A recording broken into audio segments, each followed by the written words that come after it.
नमस्कार, मैं हूं राज और आप देख रहे हैं प्योर पॉलिटिक्स। जम्मू कश्मीर के मुख्यमंत्री ओमर अब्दुल्ला वो सारी मर्यादाओं को लांघते जा रहे हैं। एक ऐसा विषय जो केंद्र सरकार का विषय है उसमें उन्होंने टांग अड़ाते हुए ये जो ईरान युद्ध अभी चल रहा है उसके बारे में बोलते हुए ओमर अब्दुल्ला ने कहा कि हम ईरान के ऊपर ये जो युद्ध थोपा गया है जो कि गलत है, सही नहीं है, हम उसकी निंदा करते हैं। ये इल्लीगल है, ये गैर कानूनी है। और इतना ही नहीं, उन्होंने प्रधानमंत्री मोदी से अपील भी कर दी कि भाई आप इस युद्ध को खत्म करवाने की कोशिश करें। देखिए, अंतर्राष्ट्रीय संबंध जो हैं वो केंद्र सरकार के अधीन आता है और एक राज्य का मुख्यमंत्री निंदा करता है। भारत के जो डिप्लोमेटिक रिलेशंस हैं उसकी परवाह किए बगैर, देखिए भारत का बड़ा खुला स्टैंड रहा है। भारत ने हमेशा इजराइल को सपोर्ट किया है। प्रधानमंत्री मोदी और बेंजामिन नेतन्याहू के बीच के रिश्ते बड़े मधुर हैं, हर किसी को मालूम है। और ध्यान रखिए कि जब इस खामनेई की हत्या हुई ईरान में, अमेरिका और इजराइल ने मिल करके हमला किया और वो मारे गए तो भारत ने उस पर कोई प्रतिक्रिया नहीं दी, ना ही कोई सांत्वना दी। आपने देखा होगा, ये सारी बातों को आपने देखा होगा। लेकिन ये जम्मू कश्मीर के मुख्यमंत्री, इनके पास कोई अधिकार नहीं है, कोई अथॉरिटी नहीं है कि विदेशी मामलों में ये बोला करें, लेकिन वो बाज नहीं आए और वो कह रहे हैं कि हम इसकी निंदा करते हैं। भारत ने निंदा नहीं की है, भारत की सरकार ने इस ईरान युद्ध की निंदा नहीं की है, लेकिन ये जम्मू कश्मीर के मुख्यमंत्री हैं, ये समझते हैं कि ये खुद प्रधानमंत्री बन गए हैं। वो एक ऐसे राज्य के मुख्यमंत्री हैं जिसके पास पूर्ण राज्य का दर्जा नहीं है, लेकिन वो ऐसे बिहेव कर रहे हैं जैसे कि विदेशी मामलों में भी बोलने का उनको अधिकार है। तो ये लोग, चाहे वो ओमर अब्दुल्ला हो, उनके पिता फारूक अब्दुल्ला रहे हो, महबूबा मुफ्ती हो, और उनकी बेटी तो और भी जहरीली है। मैं आपको बताऊंगा कि किस तरह से जहर उगला है उसने, इल्तिजा मुफ्ती ने। लेकिन ये जम्मू कश्मीर के मुख्यमंत्री ने सारी हदों को पार करते हुए जो केंद्र और राज्य के बीच के रिश्ते होते हैं और जो विभाजन होता है कि कौन सा काम राज्य को करना है, कौन सा काम केंद्र को करना है, किस मुद्दे पे केंद्र को बोलना है, किस मुद्दे पे राज्य को बोलना है, सारी धज्जियां उड़ा दी उन्होंने, सारी मर्यादा का उल्लंघन कर दिया। और किसके लिए वो रो रहे हैं? ईरान के लिए। और ये ईरान कौन है? ये वही ईरान है जिसने कि हमास को सपोर्ट किया। और ये हमास कौन है? ये वही हमास है जिसने 7 अक्टूबर को इजराइल में छोटे छोटे बच्चों की हत्या की, महिलाओं की हत्या की, बुजुर्गों की हत्या की।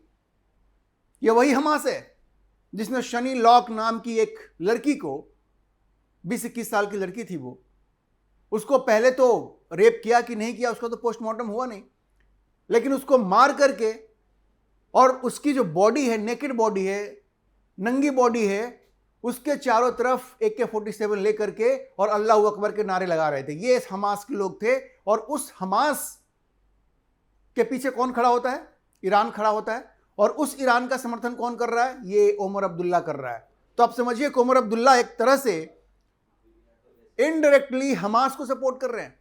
और 7 अक्टूबर को जो शर्मनाक आतंकी हमला हमास ने किया उसको भी सपोर्ट किया ओमर अब्दुल्ला ने। अच्छा देखिए, ये जो स्टेटमेंट ओमर अब्दुल्ला ने दिया वो जम्मू कश्मीर की विधानसभा में दिया। जी, ऐसे कोई स्टेटमेंट ये नहीं था। जम्मू कश्मीर की विधानसभा में ओमर अब्दुल्ला ने यह स्टेटमेंट दिया और भारतीय जनता पार्टी के जो विधायक थे वो कहते रह गए कि भाई देखिए, ये मुद्दा अंतर्राष्ट्रीय मुद्दा है, ये आपका डोमेन नहीं है, ये आपका काम नहीं है। लेकिन ओमर अब्दुल्ला, ये तो जिहादी मानसिकता के जो लोग हैं ना, जिनका दिल हमास जैसे जिहादी संगठनों के लिए धड़कता है, इनको कौन समझाए? ये तो सनकी हो गए हैं, इनको कुछ समझाना ही बेकार है। उन्होंने किसी भी मर्यादा का ख्याल नहीं रखा।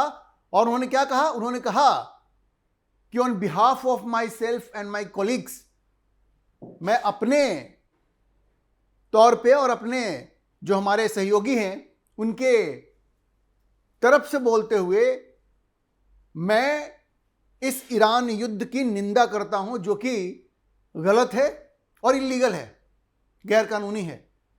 आगे उन्होंने क्या कहा? I express my deepest condolences over the loss of Ayatollah Ali Khamenei and his associates and all those who have lost their lives in this conflict.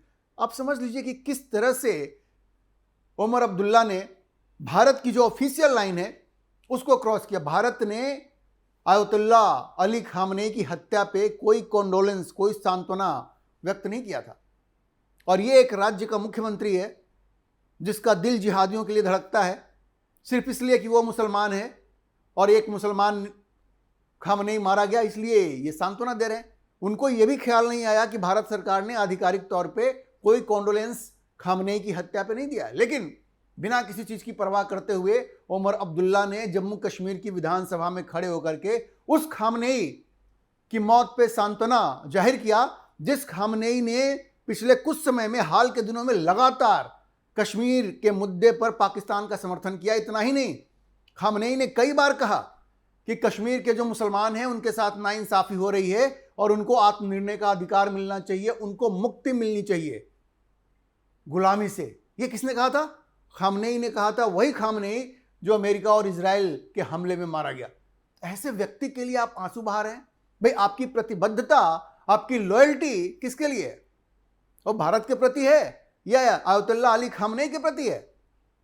अरे इसीलिए तो पाकिस्तान में देखिए ना, जो आसिम मुनीर है उसने क्या कह दिया था कि तुम्हें इतना ईरान पसंद है तो ईरान चले जाओ, क्योंकि पाकिस्तान में तो सुन्नी है ना, ये सब के सब सुन्नी है, 90% से ज्यादा सुन्नी है वहां। तो शियाओं को कहा कि भाई आपको खामनेई से इतना प्रेम है तो आप ईरान चले जाओ। यही बात अब भारत में भी उमर अब्दुल्ला जैसे लोगों को कहना पड़ेगा कि भाई तुम्हें इतना प्रेम है ईरान से तो ईरान चले जाओ। और आपको पता है इन लोगों ने किस तरह से भड़काया लोगों को। कश्मीर में चूंकि शियाओं की अच्छी खासी संख्या है, खास करके जो आपको कारगिल का इलाका है, उन सब लोगों ने अपनी सारे धन, जमीन बेच बेच करके पैसा दे रहे हैं कि ईरान को जाकर के दो, वो युद्ध लड़े। बताइए किस तरह का ये एक ध्रुवीकरण वहां पे हो रहा है और एक जिहादी मानसिकता को बढ़ावा दिया जा रहा है। भाई कश्मीर के लोगों का ईरान से क्या लेना देना? तो जाकर के बोलो ना पाकिस्तान में। आसिम मुनीर ने क्या कहा? आसिम मुनीर ने कहा कि जारे जो शिया हैं अगर उनको ईरान से इतना प्रेम है तो चले जाए ईरान, तो जाकर के बोलो, लड़ो जाकर के तुम लोग आसिम मुनीर से। ये क्या बेहुदगी वाली चीजें हैं जो कश्मीर में हो रहा है। वहां के लोगों को भड़का कौन रहा है? ये वही नेता हैं उमर अब्दुल्ला, फारूक अब्दुल्ला, महबूबा मुफ्ती, इल्तिजा मुफ्ती, जो वहां के लोगों को भड़काए जा रहे हैं। और वो लोग अपना मानसिक संतुलन खो करके इस खामनेई की मौत पे एक तो शोक मना रहे हैं और पैसा दे रहे हैं, जमीन बेच बेच करके पैसा दे रहे हैं, धन दे रहे हैं, सोना दे रहे हैं, सब दे रहे हैं कि भाई जाओ ये सब बेच करके उनको पैसा दो। तो इस तरह का माहौल जो कश्मीर में बन रहा है हमास के समर्थन में, उसके लिए ये उमर अब्दुल्ला और महबूबा मुफ्ती जैसे लोग ही जिम्मेवार हैं। अब देखिए इस मुद्दे पे जम्मू कश्मीर की विधानसभा में बड़ा हंगामा हुआ, क्योंकि ये जितने भी वहाँ पे मुस्लिम विधायक हैं उन सबों को ऐसा लगा कि भाई एक मौका आ गया जब हम लोग दिखाएं या नरेंद्र मोदी की सरकार को चैलेंज करें। केंद्र सरकार को चैलेंज करना ही तो हुआ।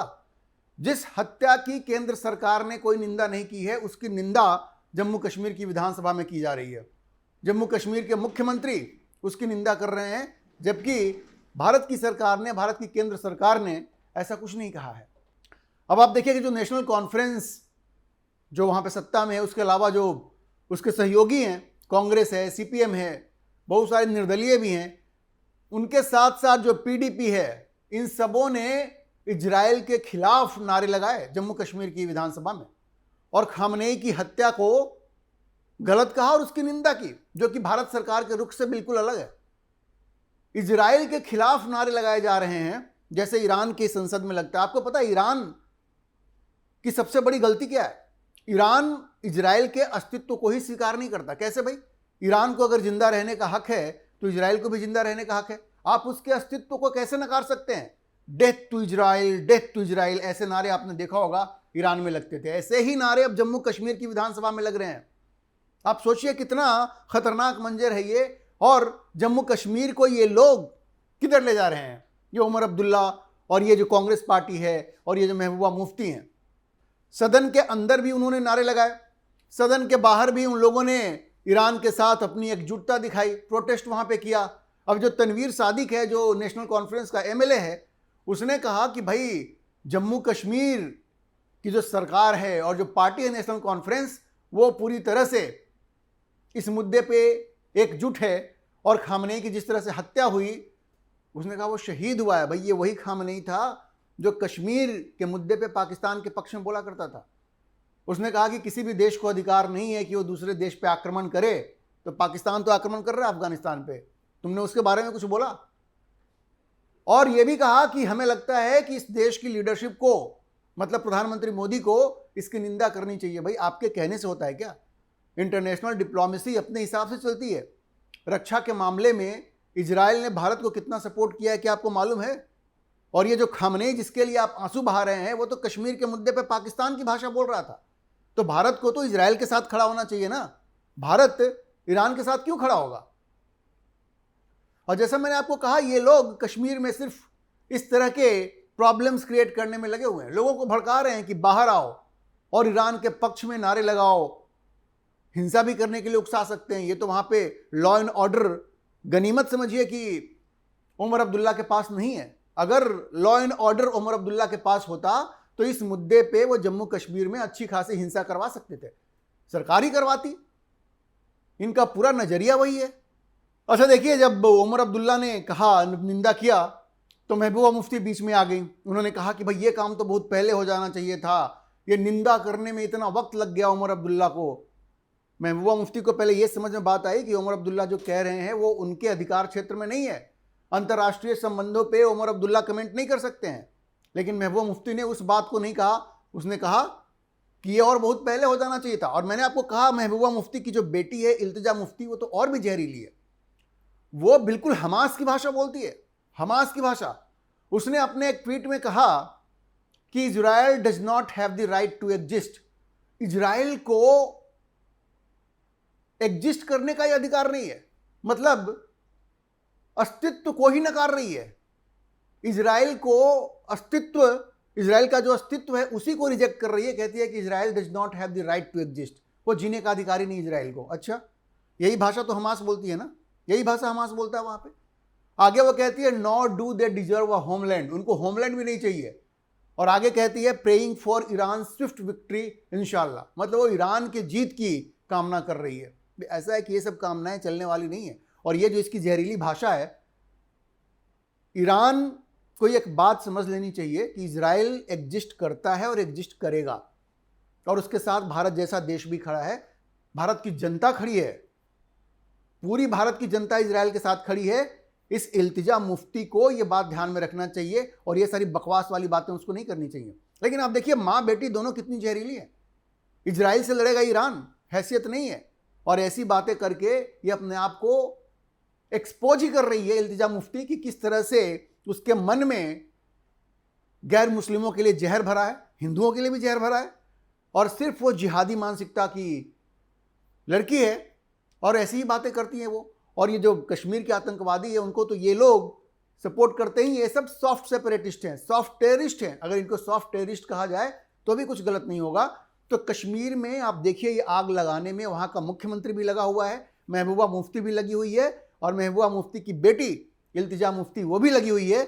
जरूरत इस बात की है कि नरेंद्र मोदी की सरकार, केंद्र सरकार, ऐसे तत्वों को समय पे टाइट करे, इनको बताए कि लक्ष्मण रेखा को क्रॉस मत करो।